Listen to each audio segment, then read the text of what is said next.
See, Dathan in Alberta, Canada. Yep. Hello. Hello. I just had a quick question for you guys. I was wondering what at first glance was the most convincing argument for the existence or something supernatural, and something that you couldn't refute at first glance and you had to look into it properly, and what made that hard to refute? I don't... At first. I haven't found any supernatural claims to be convincing, so... It is often difficult when somebody calls in with a complicated personal experience and says, you can't explain that. Like, I dreamed about my mother dying and then she died the next day, or something like that. But almost all the time, when you dig deeper into those kinds of claims, you find that the story sort of falls apart as you dive into it further, and it turns out to be something much less surprising or shocking than the person originally was saying, or there are some mitigating details like, by the way, my mother had been sick and the doctor said she had 2 weeks to live. You can't always just call people liars when they tell you that something happened to them, because unlikely events really do happen, but we don't have to have an explanation for everything off the top of our heads. All right, yeah. I kind of had problems answering the question myself because I really haven't heard an original argument other than argument from personal experience, but I just wanted to get your guys' opinion on that. That's it. I guess I'm the shortest caller of this show. Okay. Okay. All right. Have a good day. All right, thanks. I also think that most arguments that don't fall in the category of personal experience tend to be these sort of arguments in a vacuum where there's some kind of pure math proof of God that just doesn't bother with evidence or investigation or experiments and just says, oh, God is the set of things that contains all things, or something. I'm talking to you, Chris Langan. Anyway. Let's see, where are we? Rory in New Zealand? Yes. Hi. Yeah. So I was just calling, obviously, the whole world has been watching the US elections. I was just wondering what your point of view is with the separation of church and state. I know that's particularly in America, the founding fathers, obviously, that was their goal, but do you think it's really happened? If you're asking where we stand, I think the fact that I say for the separation of church and state it should be a big clue at the beginning of every single show. Do I think it's happened? That, Obviously not. Yeah. So what do you think, what could be done to actually help? Because it seems like none of the candidates, nobody really wants to change anything. Well, one of the things that would help a lot in this country is if we actually started enforcing the IRS rules on churches participating in, or, actually promoting a particular candidate or a political party. That sort of involvement in partisan politics is specifically prohibited by IRS rules. Specifically, the 501c3 rule, which churches are 501c3 religious organizations, just like the ACA is a 501c3 educational organization. The difference is that once you declare yourself to be a church, you no longer have to follow some of the same rules that other nonprofits have to follow. So I think two things. If we actually enforced that provision and basically removed their tax-exempt status if they violate the rule, that would help. The other thing is if we force churches to follow the same rules as every other 501c3 organization, I think that would help a lot too. Right.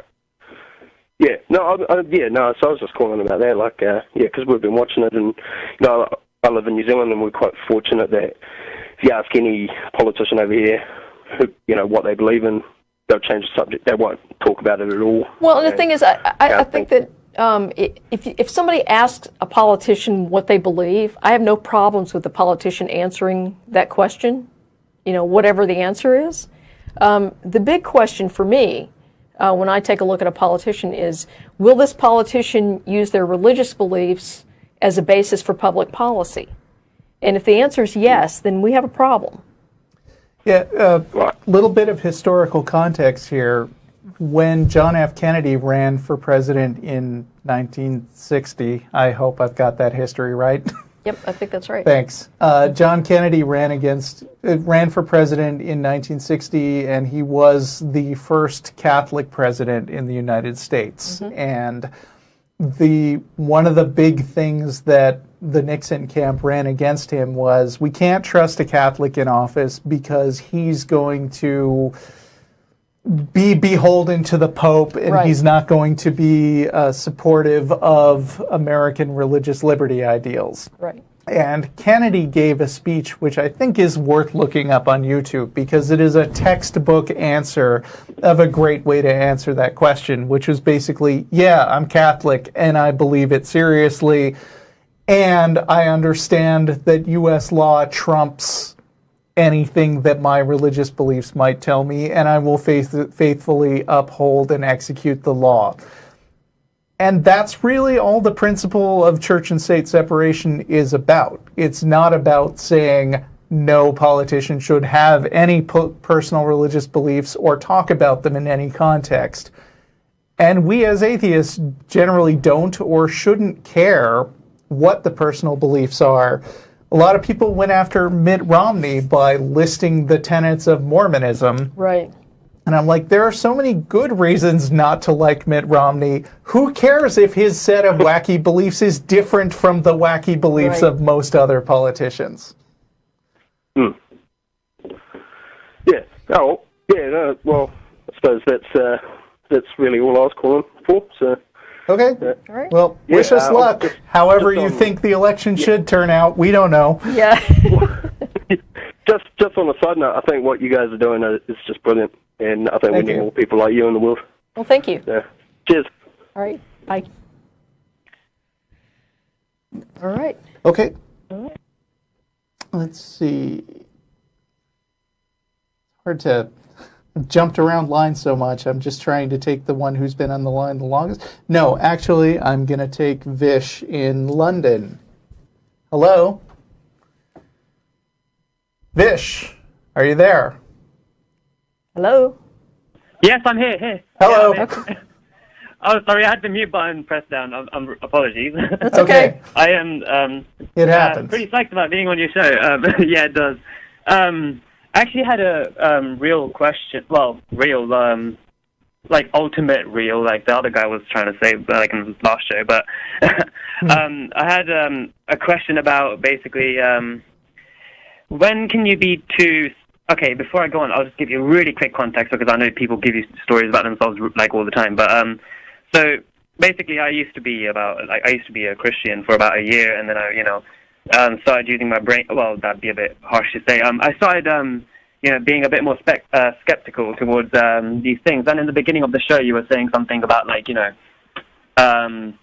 being, like why you were talking about the presidential stuff like that. Right. And, you were right about the whole thing about, being skeptical as part of the whole atheist thing. And, because of being, skeptical about things, I stopped being a Christian. And yeah, so I actually wanted to ask, like for example, with me, I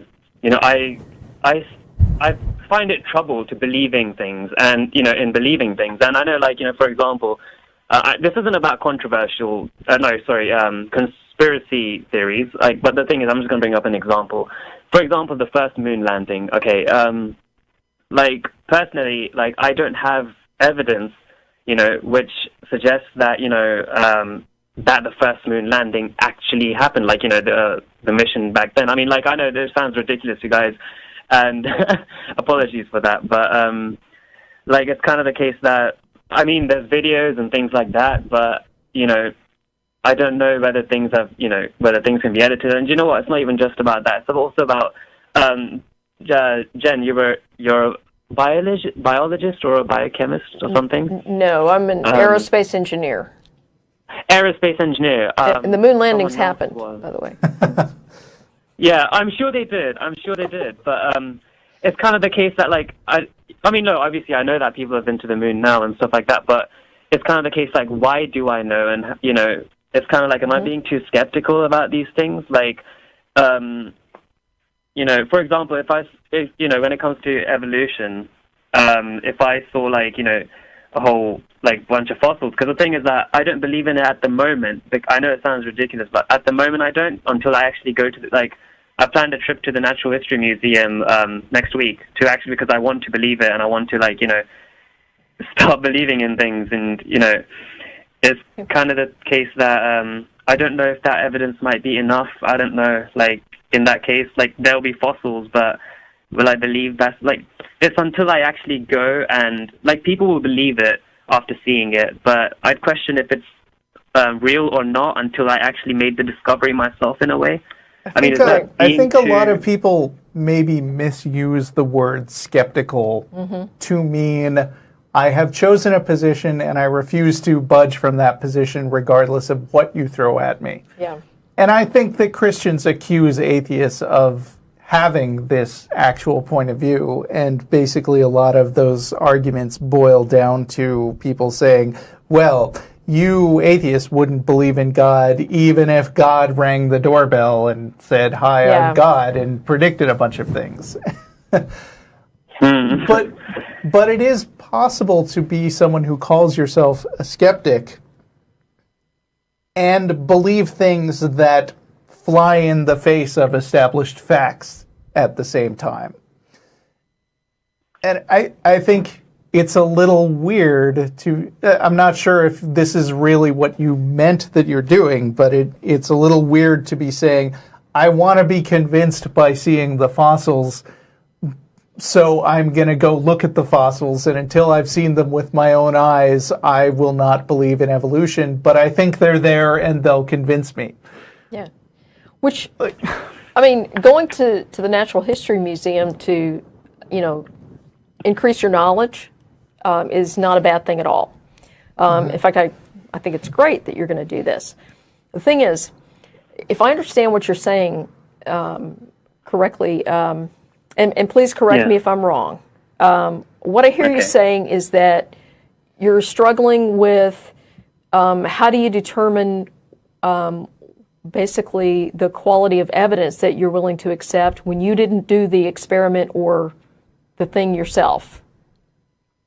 And kinda, yeah. I mean, it's not even just the quality of the evidence, because I'm sure there's people, like, you know, the people who found this stuff, you know, if they have, then it's like, you know, obviously they've got far more insight on the field, and, you know, I try avoiding these things at times because, you know, I want to contribute with what I'm good at, and so I try restricting myself a little bit to kind of, you know, excel at, you know, stuff that avoiding weighing in on a topic that you don't understand doesn't excuse you from becoming more familiar with the available research on the topic.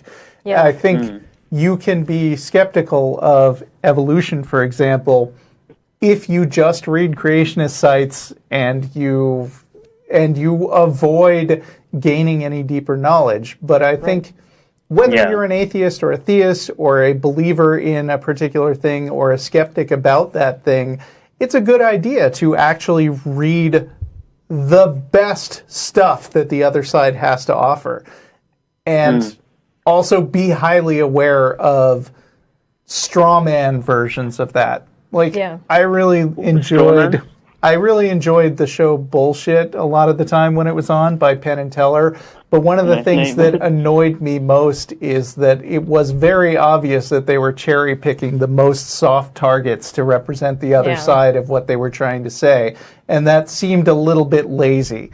And similarly, I would say that it's smart to actually look around and see what do people who advocate for evolution say is the best layman's book to start on to read it. And if you haven't at least given that a shot and read what they've got to offer, then yeah, you shouldn't weigh in on it because you don't know what you're talking about. Well, Yeah, exactly. and so, as an example of something Russell was talking about, where basically look at the best the other side has to offer, and then look at what, so for example, the evolution side says. If you go to the website talkorigins.org. Talkorigins.org, yeah? Yeah, and if you go there, they've got basically the creationist claims, okay? And they go through each one of these claims, and they actually link to the actual sites where creationists are promoting these specific arguments.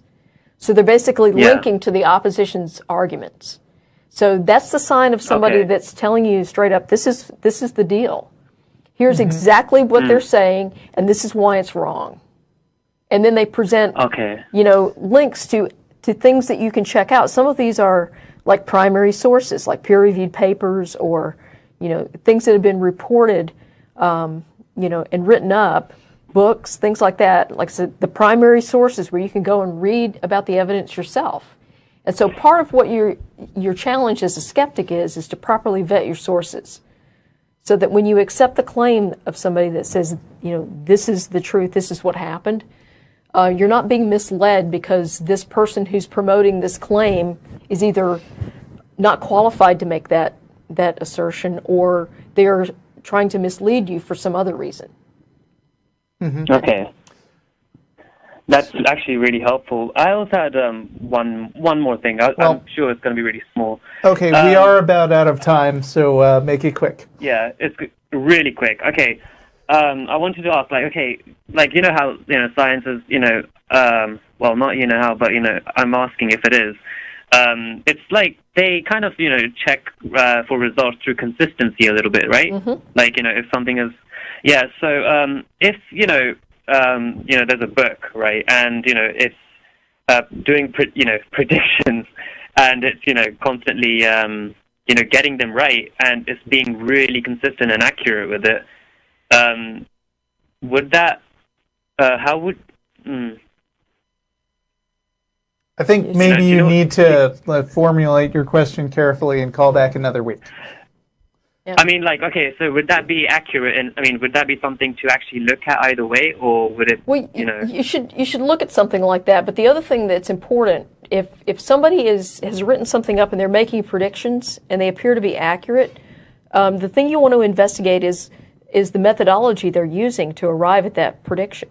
So, because that's very important, they should be able to describe the methodology, and other people should be able to take that same methodology and apply it to a similar circumstance and come to the same conclusion. And that. Okay. And if they can't, then there's something wrong. Okay. Yeah. It's about asking, if a book just says shit, seriously, we're out. This is the end of the show. Thank you for calling. All right, it's fine. Talk to you some other time. Thank you so much for answering my questions. All right. Love your show. Take care. Bye. And sometimes I do a lightning round at the end, but I don't know. I'm feeling a little hungry and and worn out. So, right. Which way do you want to go? All right. Let's pull the plug then. All right. All right. Okay. Thank you very much, Jen. It's been great to have you here as always. As always, yes. And we'll have a new show next week after the election. Matt will be hosting, and somebody else will be co-hosting. So see you guys. Vote at Star of India, and see you at the Atheist Building here on Tuesday night. Bye. Hey.